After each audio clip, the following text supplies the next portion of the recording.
আসসালামু আলাইকুম, কেমন আছেন সবাই?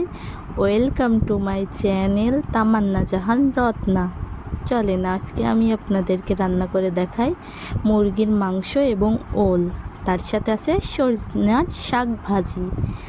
চলেন প্রথমে মাংসের মশলাটা কষিয়ে নিয়েছি। আর মাংসের মশলায় কি কি দেওয়া লাগে আপনারা তো জানেনই, আলাদা করে আর বলা লাগে না, আমি আর বলতেছি না, কারণ এটা সবাই জানে মাংসে কি কি মশলা লাগে।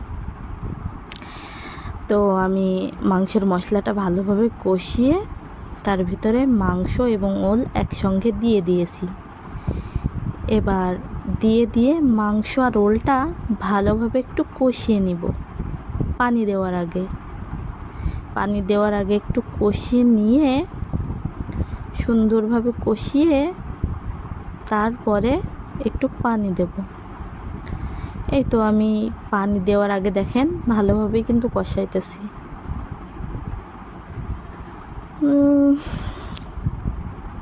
আজকে কার বাড়িতে কী কী রান্না করছেন সবাই কমেন্ট করে জানাবেন, ঠিক আছে? আমি আজকে রান্না করতেছি এই তো মুরগির মাংস, ওল এবং সজনার শাক ভাজি করতেছি। এই তো এ পর্যায়ে একটু কষানোর জন্য পানি দিয়ে দিব, অল্প করেই দিব, অল্প করে একটু পানি দিয়ে দিলাম। মুরগির মাংস তো বেশি পানি লাগে না, অল্প পানিতেই হয়ে যাবে। আসলে ওল দিয়েছি তো, ওলের জন্য একটু পানি দেওয়া লাগে, ওলটা তো সেদ্ধ হওয়া লাগবে। এই তো পানি দিয়ে দিয়েছি। এই তো নাড়াচাড়া করতে করতে আমার পানিটা শুকিয়ে এসেছে প্রায়। এ পর্যায়ে আমি এখানে রাঁধুনি মাংসের মশলাটা ব্যবহার করব। আর রাঁধুনি মাংসের মশলাটা দিলে কালারও যেমন আসে, স্বাদটাও তেমন আসে। এই তো এই পর্যায়ে আর একটু সয়াবিন তেল দিয়ে দিব। সয়াবিন তেল দেওয়ার পরে মাংসটা আমি ভালোভাবে কষাবো। মাংস কিন্তু যত কষাবেন তত স্বাদ আসে, কি বলেন? ঠিক তো? আর আমি তো রান্না করি এই যে মাটির চুলায়, কাঠের খড়িতে। আপনারা তো জানেনই কাঠের চুলার তরকারি কেমন টেস্ট হয়। এই তো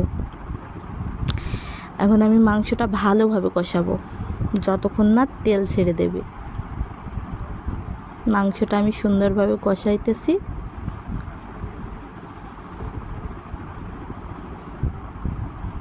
দেখেন আমার মাংসের কালারটা কত সুন্দর আসছে। এই তো আমি মাংসটা সুন্দরভাবে কষাইতেছি। কার কার লোভ লাগছে বলেন? হ্যাঁ, আসলে মজা করছিলাম। জানি তো সবাই সব কিছু খাই, মাঝে সাঝে আমরাও খাই কম বেশি। আপনাদের সাথে আসলে শেয়ার করা ভাল লাগে, শেয়ার করতে। আপনারা কমেন্ট করেন সবাই। এই তো মাংসটা মন করেন আমার কষানো হয়েই গেছে ভালোভাবে, অনেকক্ষণ কষাইছি কিন্তু আমি। দেখেন কত সুন্দর কষাইছি, একদম তেল ছেড়ে দিয়েছে মাংসর থেকে। আর আমার কাছে মনে হয় মাংস যত কষাবো ততই স্বাদ লাগে। মাংস আসলে কষানোর উপরে টেস্টটা আমার কাছে মনে হয় বাড়ে। এই তো আমি মাংসটা ভালোভাবে কষাইছি। এখন ঝোলের পানি দিয়ে দিব। এই তো ঝোলের পানি দিয়ে দিলাম।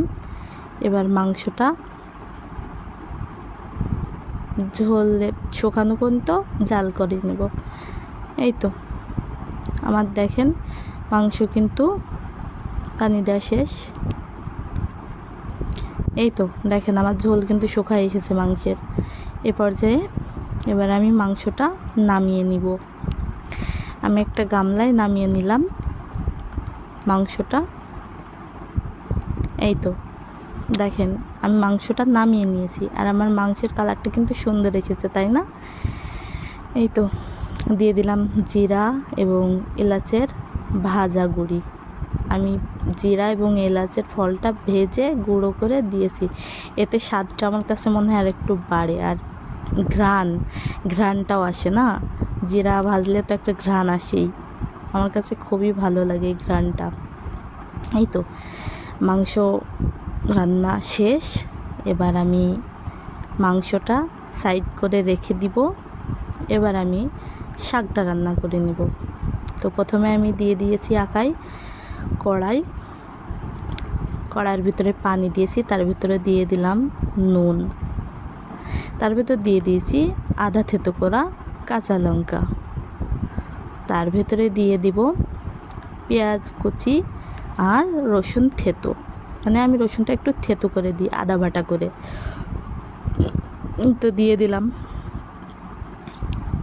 এবার দিয়ে দিব শাকগুলা, দেখেন টাটকা শাক না, একদম টাটকা, আমাদের গাছের মানে গাছের থেকে পেড়ে টাটকা শাক কিন্তু রান্না করলে সেই শাকে কিন্তু আলাদাই স্বাদ আসে। এই তো আমি শাকটা সিদ্ধ করে নিতেছি মাল মশলা দিয়ে। এবার এ পর্যায়ে আমি একটু খাবার সোটা দিয়ে দিলাম, খাবার সোটা দিলে কিন্তু শাকটা একটু নরম হয়, ভাল লাগে।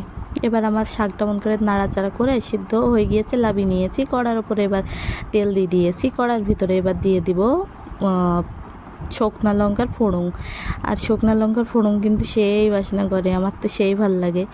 এবার এটা একটু ভাজা ভাজা হয়ে গিয়েছে, এর ভিতরে দিয়ে দেবো পেঁয়াজ এবং রসুন। আসলে শাক বাগার না দিলে, আপনারা বাগার বলেন কিনা আমরা বলি তেলে দেওয়া, শাক তেলে দিলে কিন্তু শাকের বেশি টেস্ট লাগে, আর শাক ভাজি যেহেতু করতে হবে তেলে দেওয়াই লাগবে। এবার দিয়ে দিলাম পেঁয়াজ কুচি আর রসুনের আদা থেতো সেই রসুনটা, এবার দিয়ে আমি সুন্দর করে ভেজে নামিয়ে নেব। এত সুন্দর করে ভেজে আবার আমি নামিয়ে নিব। তো এই তো আজকের আমার শাক এবং মাংসর তরকারি আপনাদের সাথে শেয়ার করলাম। কার কেমন লাগলো কমেন্ট করে জানাবেন। আল্লাহ হাফেজ।